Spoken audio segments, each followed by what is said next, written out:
Here's how to download Steam Workshop content.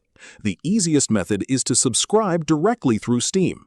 Open Steam, go to your library and select the game. Click the Workshop tab and browse or search for the content you want. Open the item page and click the green subscribe button. Steam will automatically download the content in the background. You can check progress in the download manager. Once finished, the mod or content will be ready the next time you launch the game, and Steam will keep it updated automatically. If you need the raw files for backup or use outside Steam, you can use third-party downloader sites.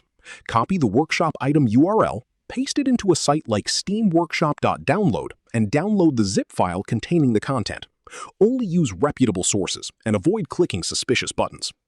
To find files already downloaded by Steam, go to your Steam install folder, then Steam Apps, then Workshop, then Content, then the folder matching your game's app ID. Each workshop item is saved in a subfolder named after its item ID, which you can find at the end of the item's URL. Note that the subscribe button typically only works if you own the game on that account. If this helped you out, hit that subscribe button for more straight-to-the-point tutorials on Step by Click.